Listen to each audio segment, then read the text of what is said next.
Gurur Brahma, Gurur Vishnu, Gurur Devo Maheshwaraha, Gurureva Param Brahma, Tasmai Shri Gurave Namaha.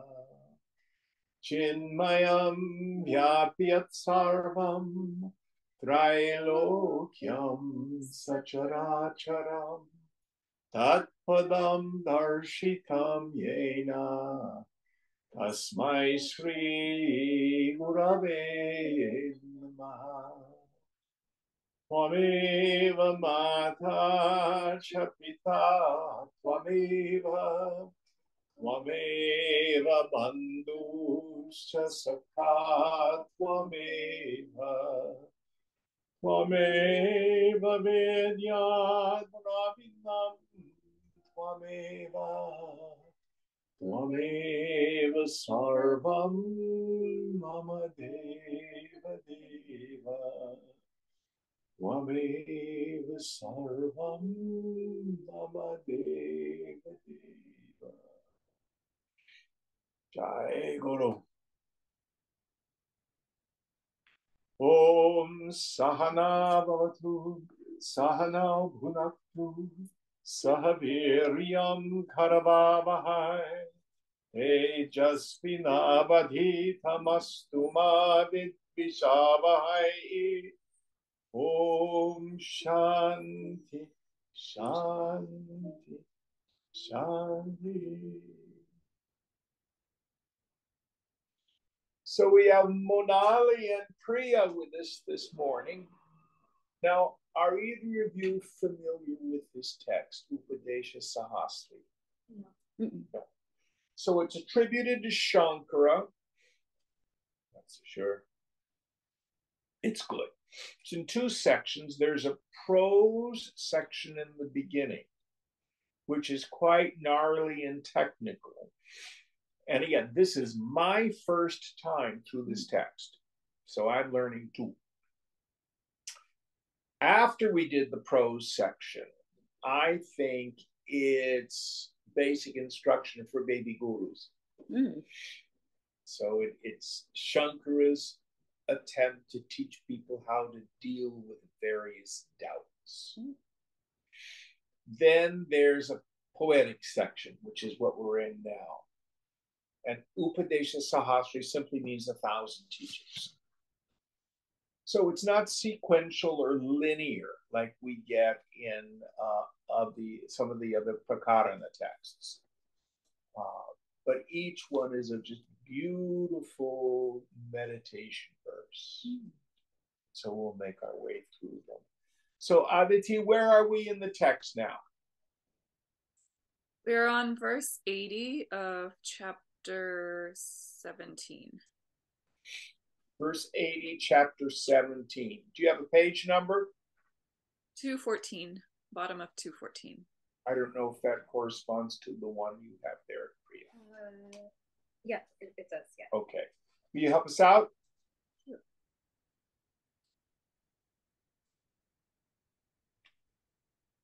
Rajavatsakshimatratva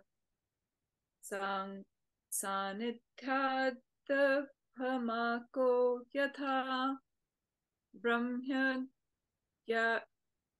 brahmaya angya gatatmaham nishtriyo karako dvayaha.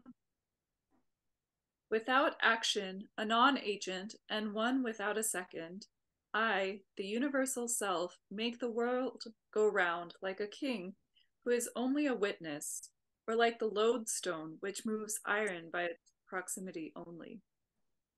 So what Shankara is working at here is this relationless relationship of the ground of being, this Chidakasha,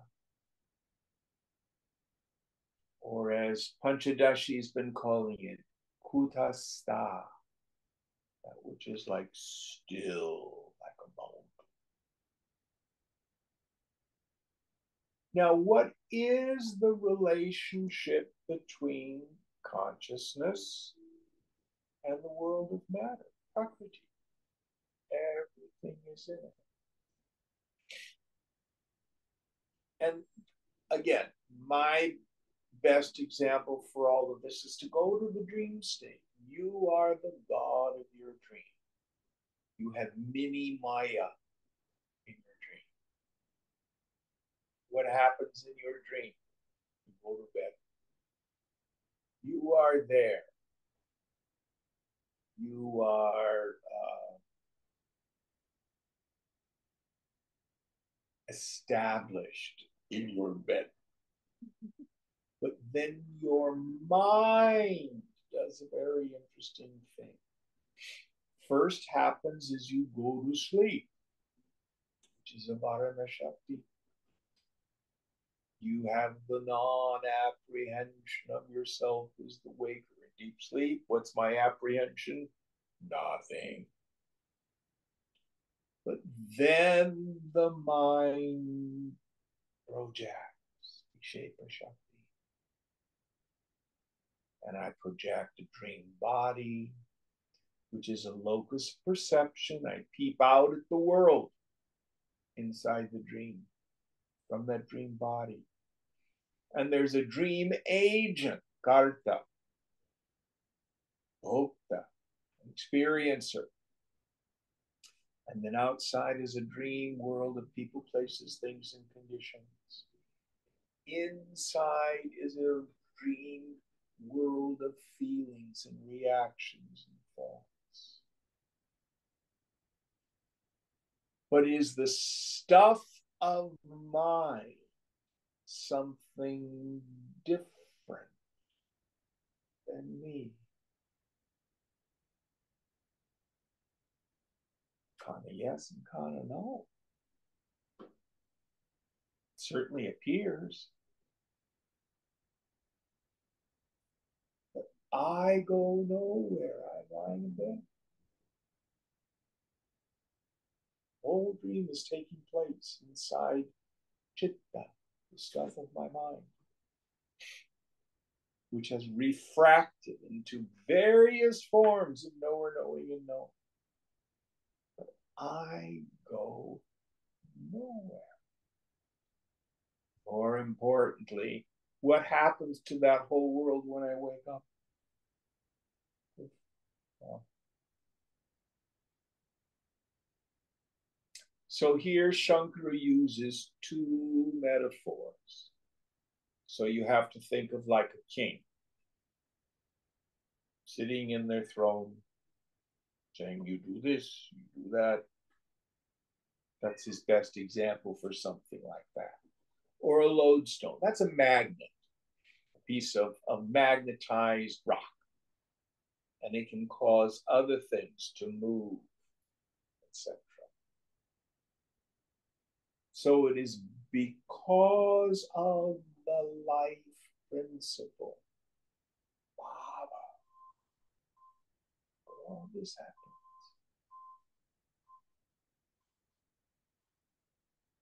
Now, some tantric teachings say consciousness actually undergoes a change. There's spanda, vibration. Waves of the ocean moving. But they don't say, no. It looks like stuff is moving. They have these two great examples. Pratibimba. Bimba is a mirror. Pratibimba is the reflection in the mirror. So I go in and I look in the mirror. There's an ugly old man in there. Monali and Priya go in. They can stand side by side. Two lovely young ladies. Has the surface of the mirror undergone any change? Are there ladies in the mirror? Is there an old man in the mirror? It's the nature of the mirror to reflect images. Now that breaks down because you need an external object to reflect. The other one I like is the crystal ball, spatika. I hold up the crystal ball. You see images in it. But this is stone, spatika dhanam, a homogeneous mass of crystal. Can't reach in and pull the images out.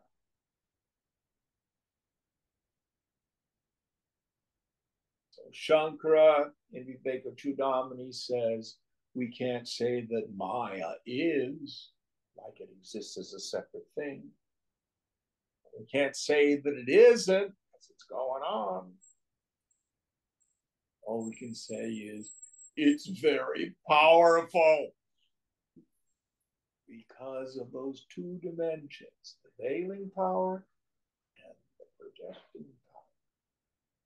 So the beings in Maya do not know that it's all consciousness. Sarvam Kalvidam Brahma.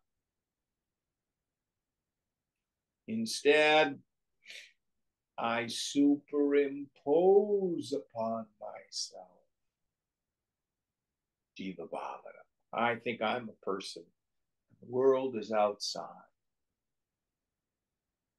And it's got joy-giving and misery-producing qualities. And I need to go after this and get away from that. And that's my personal zoo. That's my karma chakra, the wheel of coming and going. So the person of wisdom gets out. Watch the light show, virtual reality. Nothing really is being moved or changed. Any thoughts on this? Next verse. Nirgunam nishkrayam nityam nirdvandvam yanniramayam shuddham buddham tatha muktam tad brahmasmiti dharayet. One should have the conception that one is Brahman, which is without qualities, without actions, eternal, free from duality, free from unhappiness, pure, awakened, and free. So again, as I like to say, both bondage and liberation occur to the mind. The self is ever free. So we're dealing, in essence, with two kinds of knowledge. First is real knowledge. This is the self-evidence of the self. How do you know you? You do not see, hear, taste, touch, smell, emote, or think yourself. Oh, then I must not exist. Well, aren't you you? Well, how do I know it? You know, I just do. Yeah. You are Swayambhu, self-evident. Now, the great cosmic joke is everybody already has that. So, where is my suffering? My suffering is in my stupid mind, which is one of the Lord's manifestations. It is the result of Maya. And when the mind is in ignorance, what is my bondage? I think I'm a person. I think I'm my body. That's a concept in the mind. Now, it's not just a thought. Oh, gee, I think I'm a body today. It's much more like deep hypnotism. It's much more like the dream state.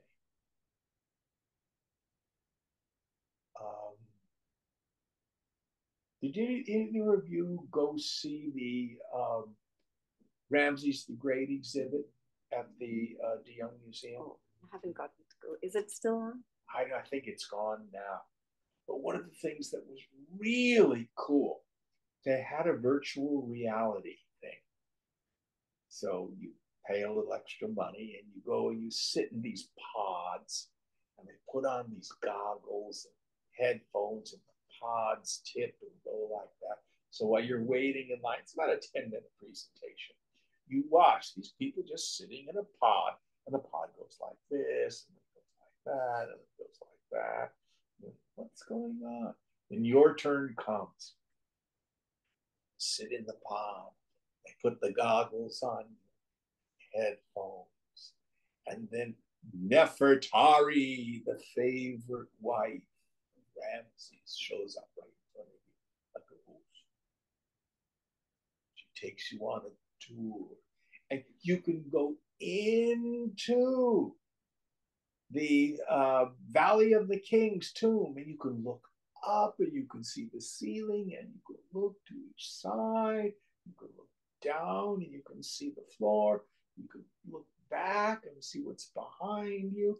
And she takes you on this trip, and all of a sudden you tips and you're going down, and then you go to Seti the First's funerary mausoleum, and you see these flaming braziers. Then there's this little squirts of scent, so it has smell-o-vision as well.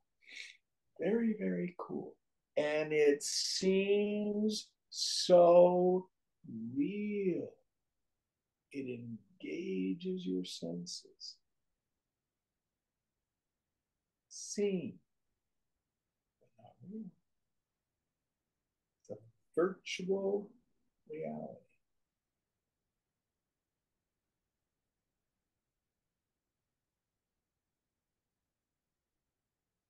Sarvam idam kalbu, virtual reality.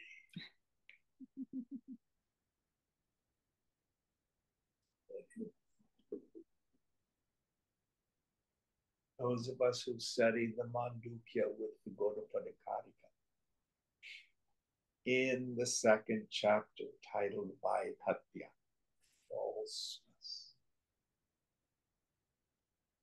I think it's the fourth Kadika. Gaudapada says, the objects of the dream state are unreal. They are seen, but they're unreal. Likewise, for the waking state, the phenomenal objects are unreal, and the proof of their unreality is that you can see them.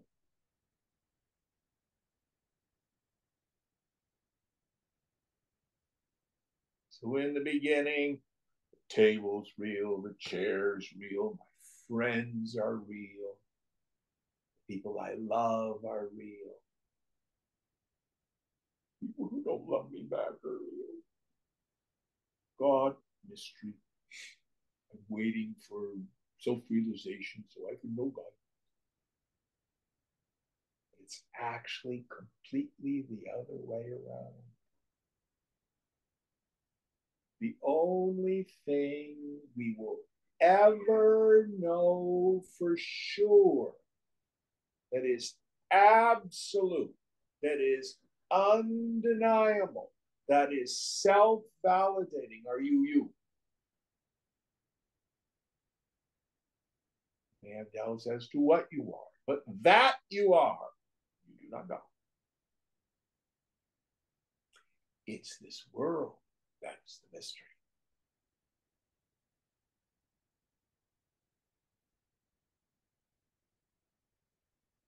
So what? Shankara says, just don't take our own minds quite so seriously. Don't believe your thoughts. Don't get caught up in what senses are delivering to your mind. All we have to do is look at what's going on in the Middle East. Who's right?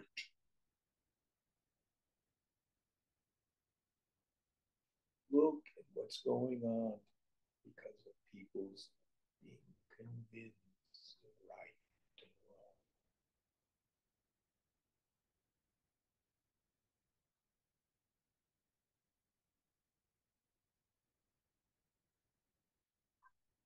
Any thoughts? Next verse. 2 verses together? Or no? Sorry, it's just one, but it has a different meter. Bandham moksham cha sarvam yat ida mubhayam hayamekam dvayam cha gyeyam gyeyabhyatitam paramabhigatam tattvamekam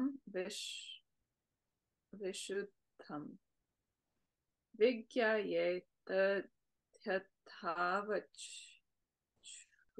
Shruti Muni Gaditam Shokamohavatitaha Sarvagyaha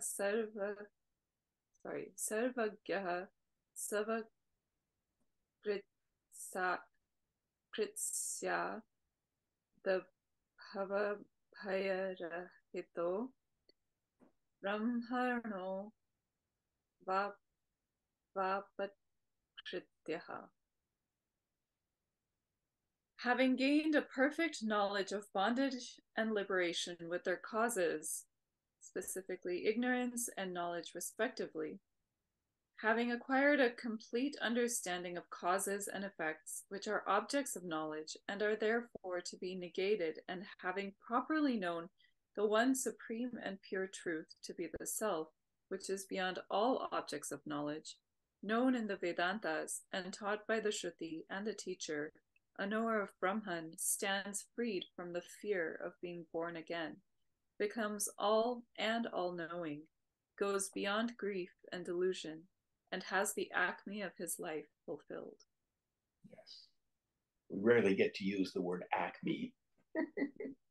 A pinnacle, a high point. Fulfilling what it is to be a human, the goal of life. So here Shankara says we need to know two things. What is bondage and how has it come about? We also need to know what is moksha, what is liberation? How does it come about? What is the cause of my bondage? So this morning, I slept in. I had a wild dream. I was back driving my old 1961 Imperial convertible. It looked like the Batmobile. And it had these big old fins. And all of a sudden, I was coming out to get into the car, and the fins were all bent into the middle. I got in the car, and somehow it started to go, but I hadn't turned it on. And I don't know if you've ever been in a car in neutral that's heavy, that has power steering when the car is not on. It's really hard to turn the wheel. And all of a sudden I was over this cliff. But it kind of like turned into a road. And then I remembered to turn the car on so the steering would work. And then we were going down this road. I'm going, oh my God, what's going to happen? Am I going to go over the cliff? And I woke up. Freud would probably have a heyday with a dream like that. But the point is,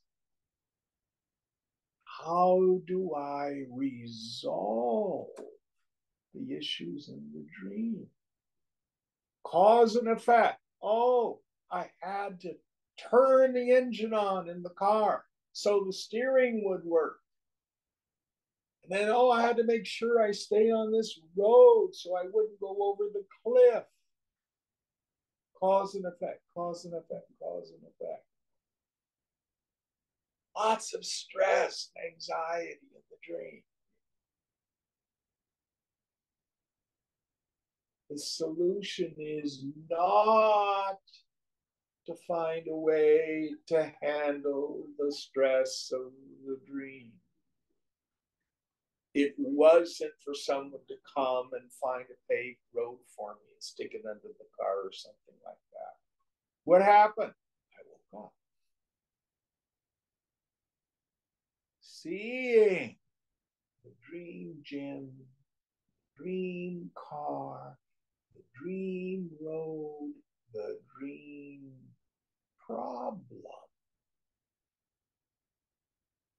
It's all a creation of the mind.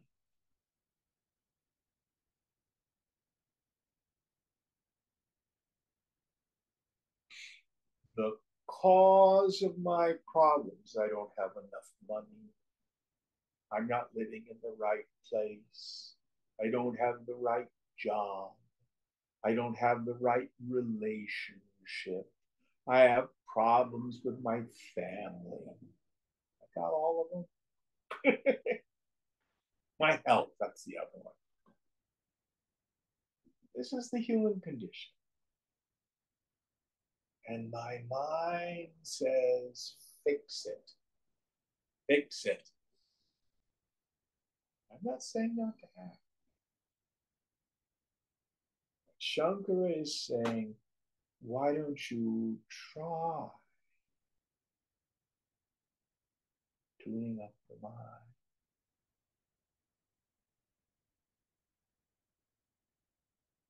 Notice the knower.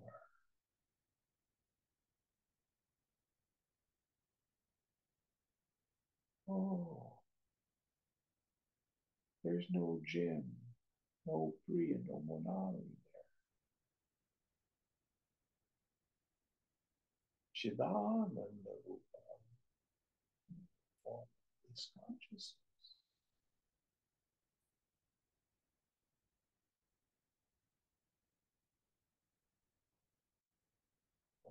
This is Nitya.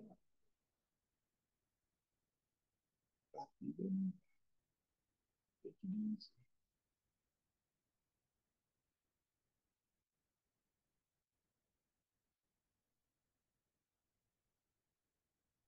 All of a sudden, all the stress of the mind drops away.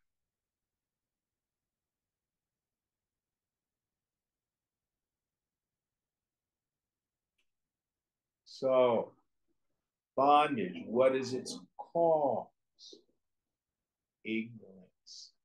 Avarana Shakti, veiling power, and then the subsequent Vikshepa Shakti, the projection of the dream state of egoism.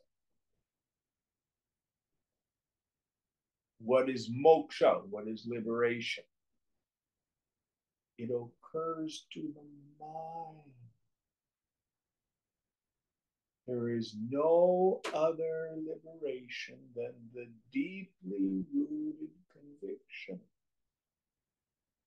Not that I'm a realized person,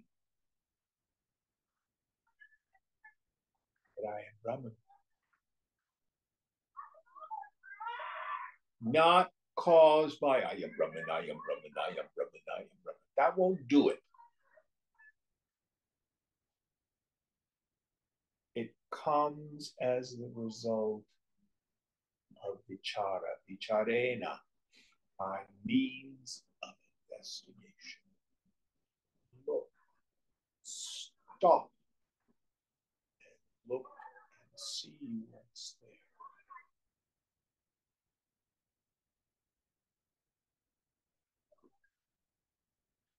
Now, I'm making my way through a wonderful book called Cutting Through Spiritual Materialism. It's been 50 years since I've read this book. And I have a young person who's going through, he's a Buddhist. So it's a good text. It's written by the Tibetan Lama Chogyam Trungpa Rinpoche. And he's talking about, he uses Sanskrit rather than the Pali. Vipassana. That's the Sanskrit form of vipassana. So we have a Sanskritist here. How would you translate the term vipassana?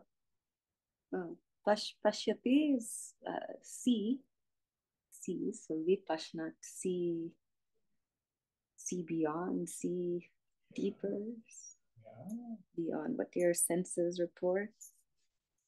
And sometimes translated as insight. But it doesn't mean, oh, I have an insight into like what a screwed up psychology I have. It's much deeper than that. In fact, Trungpa says, Mahavipassana, the great insight. What is it? The nothingness of the personal sense of self. It's a temporary creation of the mind. It's a shadow self. It's a phony self. It is chit-chaya. And what is this world? What is this world? How has it come about? How has the world come about? Sankalpena. By means of imagination. So we have Ishwara's Sankalpa, the infinite, which creates stars and galaxies and black holes and planets, and grains of sand, little bitty electrons and neutrons and quarks, which are essentially, from the standpoint of affect, neutral. Also deers and bears and lions and worms and germs. But you and I have Sankalpa as well. And the most important dimension of that for you and I to know is I superimpose good and bad, pleasurable, horrible, lovable, hateable, handsome, ugly. That's my Sankalpa onto a neutral. Let me see if I can give you an example. Do any of you have dogs? No. You ever had a dog? No. Oh, this won't work. Dogs have an incredible sense of smell, and by and large, it does not evaluate as good and bad. It's very aware of the smell of the flower. It can even smell cancer in people's bodies. You know, they're able to have dogs who can smell. They're called cadaver dogs. They can go to a place where there's been some catastrophe, and they're able to sense where the corpses of people are, and they can sense live people. They can sense drugs. And they'll go right up to cat poop or dog poop, and it's just fine for them. You and I go, ew, that's my sankalpa. Dog doesn't have that sankalpa. Of course, it goes bunny. Big dog. They have different sankalpas. That's all it is. All it is. So the practice is to not believe our mind's judgments. Person in ignorance confuses their opinion with truth. Oh, so and so, they are abusive. I'm convinced of that. Not only that, my psychiatrist agrees with me. I think it's a truth. What yoga invites us to do is, okay, that's what my mind is projecting. No blame. You don't want to have judgments about your judgments either. But it's just sankalpa. And what we endeavor to do is dial that stuff down. To not believe our mind. Brahma Satyam Jagan Nitya. Brahman alone is real. The phenomenal world is Nitya.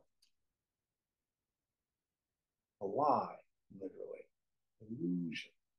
False. Fake news. Any thoughts on this?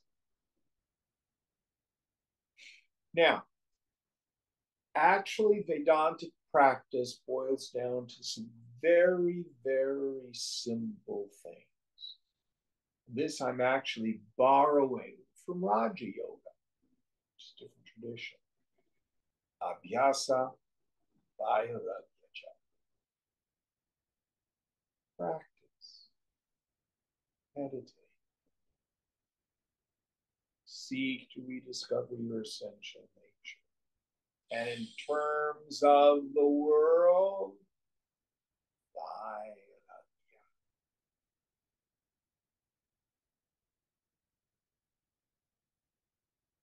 Shankara defines Vairagya, that desire. Oh, we don't achieve it overnight. To give up attachment to all enjoyments. Here we can say it really means experiences gained through the senses. Let go, let go, let go, let go. And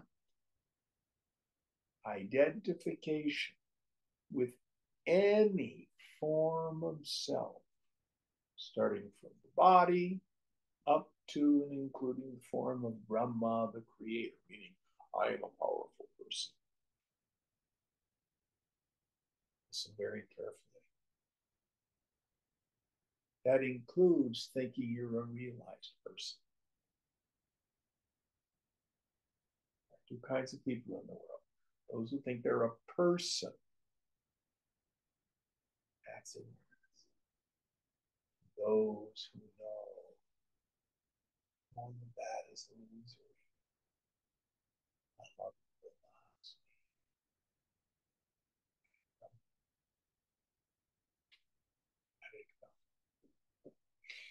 Any thoughts on this? And this is jnana abhyasa, which doesn't mean I just keep repeating the words. It means through my day, especially if I get triggered, if I have an emotional reaction. Stop for a moment To whom did this occur? To me. Koham. Who am.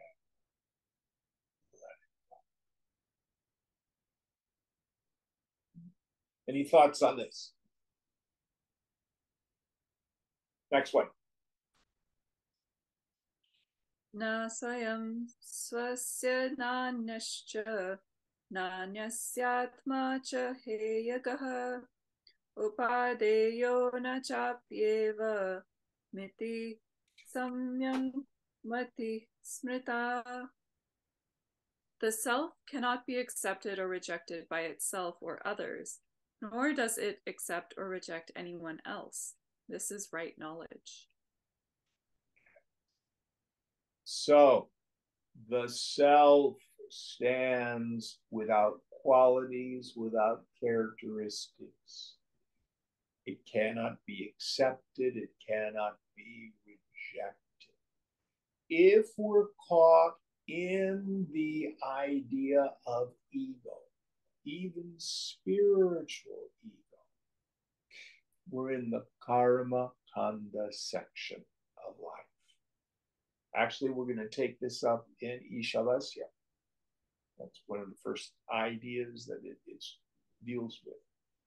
Where does action fit into all this, which is what acceptance and rejection is about? So in Isha, Shankara will say, the karma you can do is do Agnihotra. That will get rid of all your sins, give you punya, so you can get stuff, do all sorts of other puja, so you can get stuff. I had a student, went to an astrologer, gave her a mantra for her to find a husband. This is all karma. This is the ritual portion of the Vedas, which is for people in ignorance.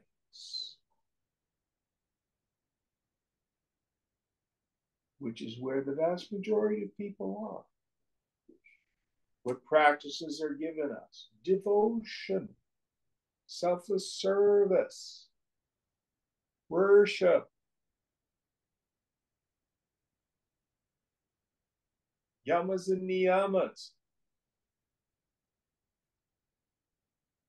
Now, we're not saying that this is wrong or bad and you shouldn't do it. By all means, do it, especially if your mind is filled with a lot of reactivity. It will help to purify the mind.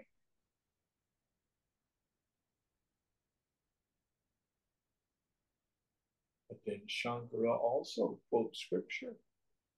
Perfection cannot be reached by means of wealth. Wealth is the result of action, art.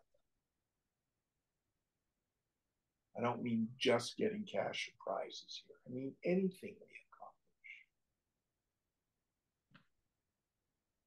Then comes the jnana kanda section. Knowledge that's in the Upanishads.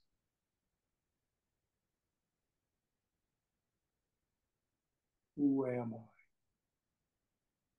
What is this world? How does it come about? That's the knowledge.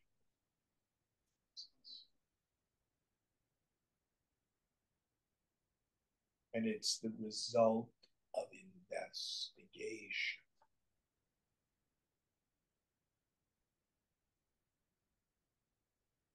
Not the result of actions. Any thoughts on this? So the secret is not to poo-poo those people who do ritual or worship or anything like that. And people who are bhaktas say, oh, the Vedantans, the proper understanding is to see that these are practices to be done sequentially. When we start out, minds are rose. Let's have some humility. So even when we look at Gita, if we look at Gita structurally, first chapter states the problem, the yoga of Arjuna grief. Second chapter, table of contents chapter. All the major ideas of Gita are set forth, just brief phrases. Then chapters 3, 4, and 5. What's the major topic dealt with in chapters 3, 4, and 5? Who remembers? Karma yoga. Yes. First thing, why? Learning how to act intelligently in the world reduces vasana. We exhaust vasana without creating new ones, which reduces vasana pressure. After we've made our way through 3 chapters in Gita, then what does Krishna teach us to do? Meditate. Chapter 6. And many of us, I want to learn Vedanta. What are you going to read first? Mandukya. I want to go to the last chapter of the last book. And we wonder why we struggle.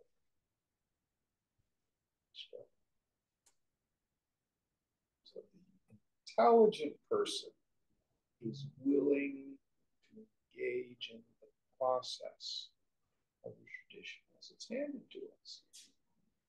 Hasten slowly, willing to take the time to go through the practices of purifying their equipment. Then the knowledge comes quickly and easily. Then you don't have to struggle quite so much with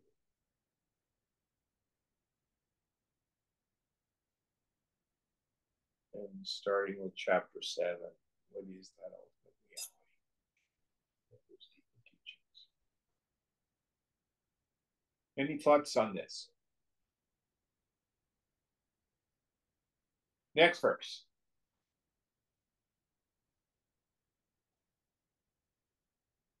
Atma pratyayika yesha sarva vedanta gochara gyatvetam hi vimuchyante sarva sansara bandhaneha. For this knowledge, which is the subject of all the Vedantas, produces the conviction that the self is Brahman. One becomes perfectly free from the bondage of this transmigratory existence when one achieves it. So it's not that I am this suffering individual and I'm going to go to some place called moksha or nirvana. It's not that I'm an individual and I'm going to be merged into Brahman or stuck on Brahman. You get all these things. I am the drop. Brahman is the ocean. The scriptures will use language, so-and-so becomes Brahman. Language falls short. In actuality, we discover I've always been Brahman. I was never born in the first place. How could I have thought that? It seems so real to me. Now it's gone.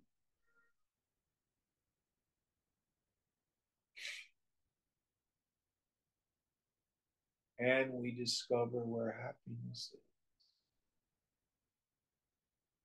Happiness is the mind reveling in itself.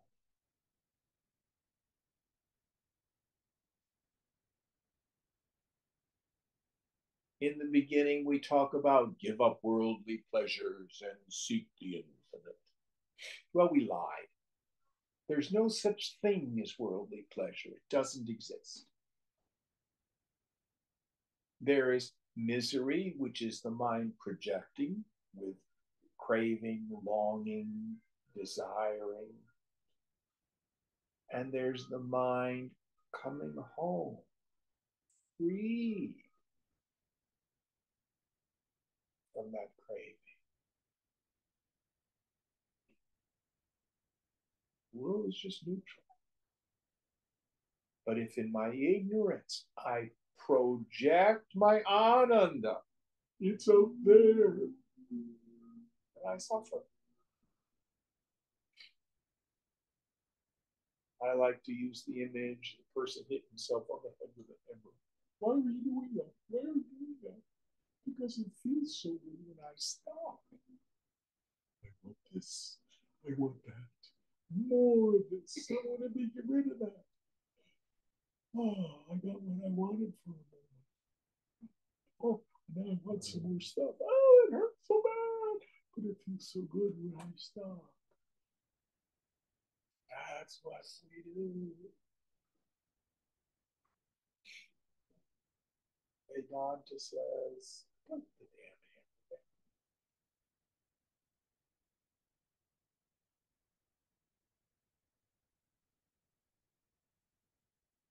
Remember who you are. Remember what you are. Chidananda Rupaha. You are of the form of bliss consciousness.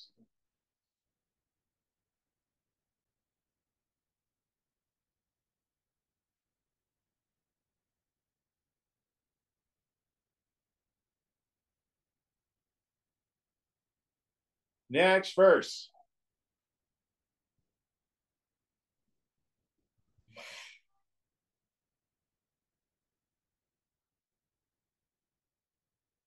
I think you're muted. Oh, sorry. Rahasyam sarva vedanam devanam chapi satparam pavitram paramam hyetat detatsar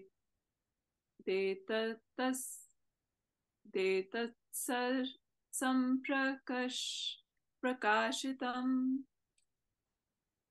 This knowledge, which is the supreme purifier and the greatest secret of all the Vedas and gods, is revealed here in this chapter. So he sums it up. Again, quoting a bit Gita, Raja Guhyam, Raja Vidyam, the great secret, great mystery, Rahasya.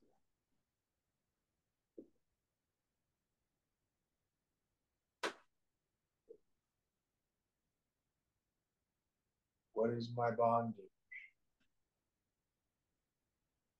Mysterious ignorance.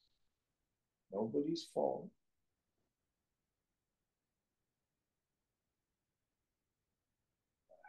Non-apprehension of my essential nature, and then the subsequent feeling that I'm a person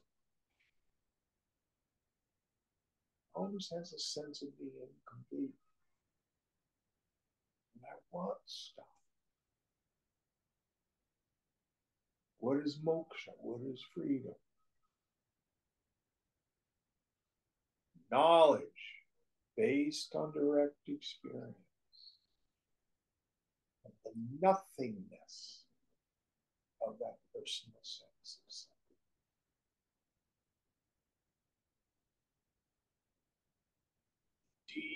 Deep, direct experience, understanding.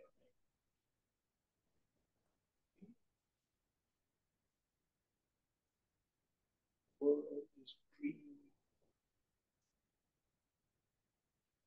ready to look at.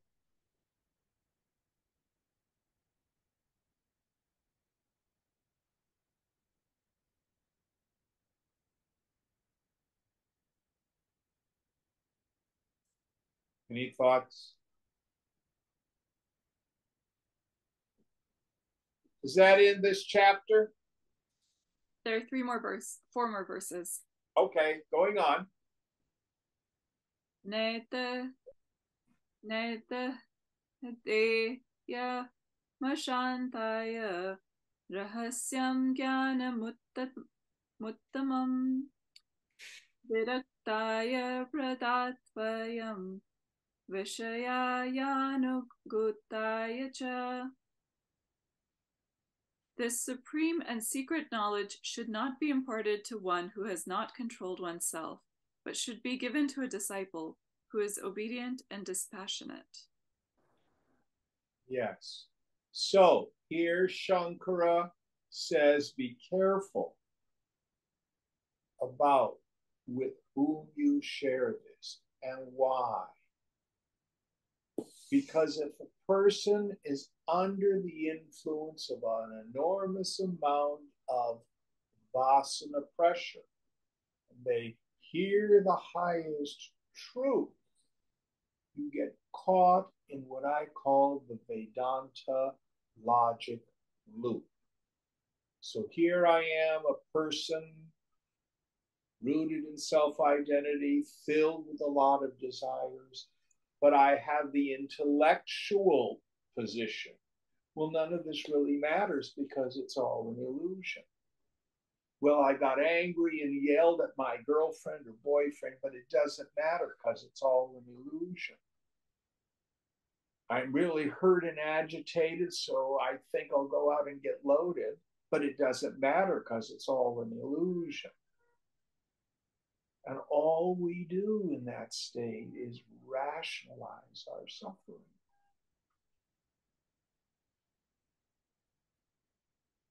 Now, the scriptures say you consign them to a hell because they lose the mumukshutva. Now, from the standpoint of the absolute, what they're saying is true. But remember, the self doesn't have any problems. It's my mind that has a problem. From the standpoint of the absolute, are those problems unreal? Absolutely. But knowing that doesn't necessarily make it go away.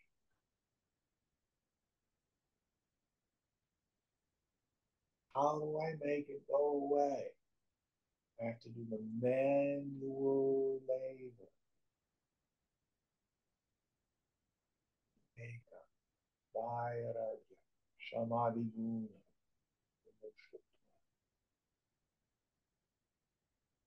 abhyasa, vairagya cha. And again, self-realization is not difficult. Krishna very clearly says, easy to perform. You don't need to know Sanskrit. You don't need to be an Indian. You don't need to have a powerful guru. Helps. What do you need? An intense spirit of renunciation. Knowledge comes easily. The person who through insight has let go of their addictive relationship with food. We just finished the qualifications of a fit student a few weeks ago in the Thursday class. Brings me back to Shama, that peaceful state of mind when it rests in steady contemplation of the goal after having muhur muhu again and again detached itself from the chaos of the sense objects, steady observation.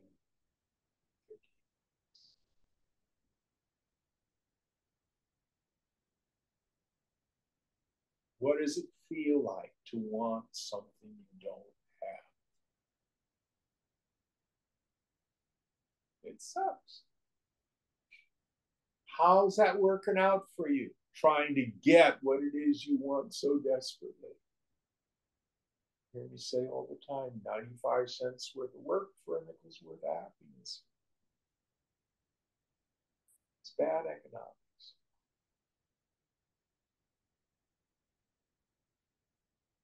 We ain't gonna drop it. It's so boring. It's so repetitive. That's what we do.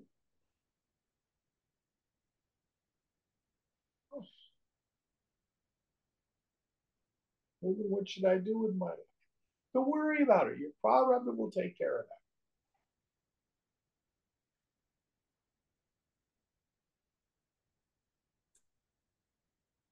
All right. Next verse.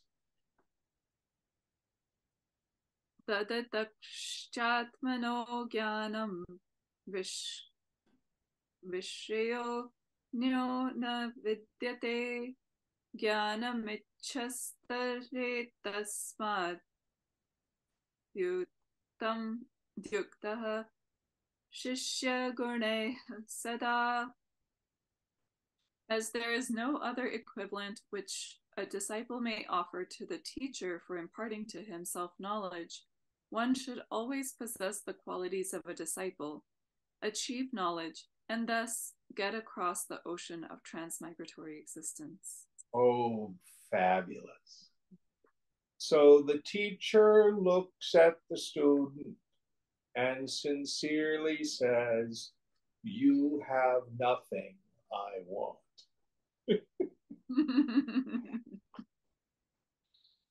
You can't purchase knowledge. You can't earn it through affection or attention or fancy this. Also, there's nothing that you can do that can dissuade the teacher from teaching.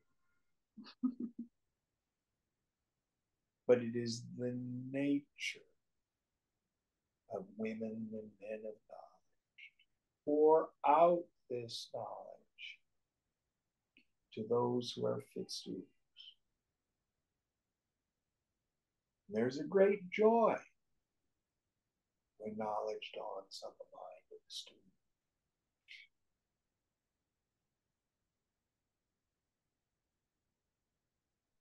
Closest thing I can think of, I watched a video of a mother elephant giving birth. Normally, elephants give birth at night. They actually have the capacity to control when they go into labor. This elephant did it in the daytime. After 22-month pregnancy, baby goes to the ground. She turns around and she's trumpeting. And then she kind of moves the baby to get it to move. And then all of a sudden, this whole herd, because they're all matriarchal societies, comes rushing there, and they're all so happy. And then they turn around and make sure the baby's protected and stuff like that. What is their joy? A new life is coming into the world. That's the joy of the teacher. Teacher's a spiritual midwife.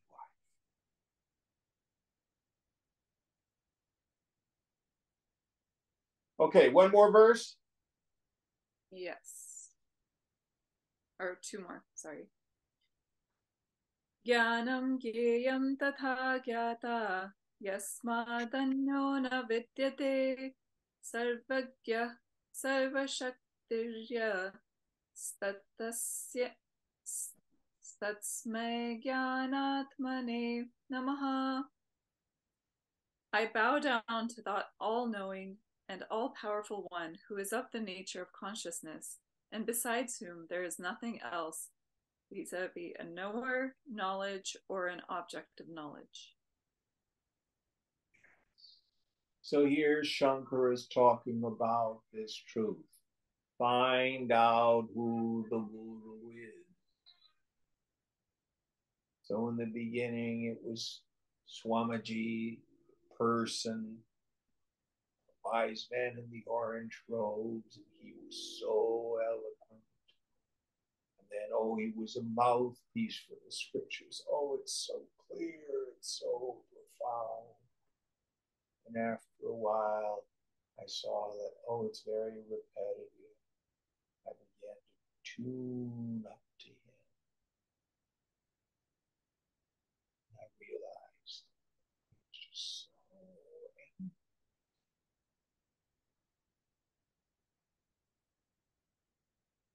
It's vast empty silence. Like a million miles away was this little man going blah, blah, blah, blah, blah, blah, blah, blah. But that's not who Swamiji was.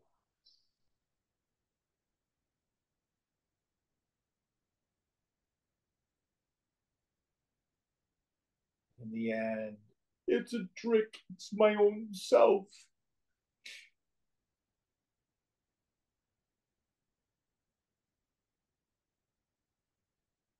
Swamiji went nowhere and his body fell down.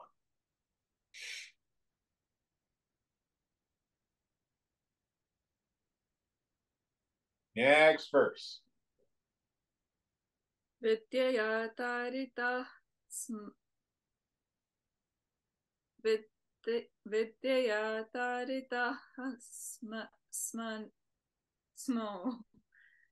Yarjanma mrityu mahodithim Sarvakyebhyo namastebhyo Gurubhyo jnana sankulam.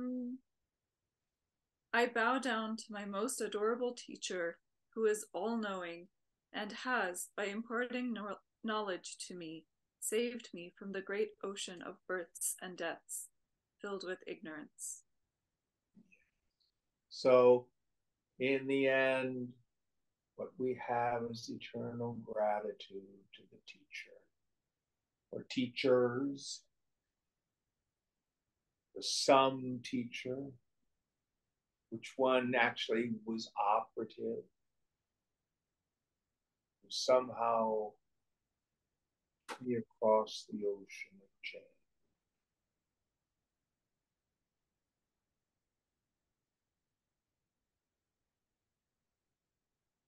We always have great gratitude. But always remember the physical guru is a temporary psychological device.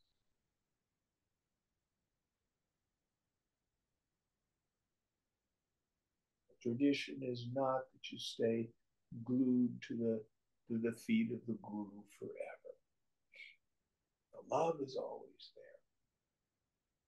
But now go out into the world. Spread this knowledge. Be useful.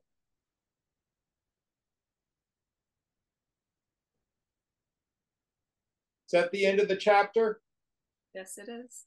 Okay, perfect timing. We'll end here then today. Om Purnamada Purnamidam Purnat Purnamudachyate Purnasya Purnamadaya Purnameva Vashishyate. Om Shanti Shanti Shanti. Hari Om Sri Guru Pyo Namaha.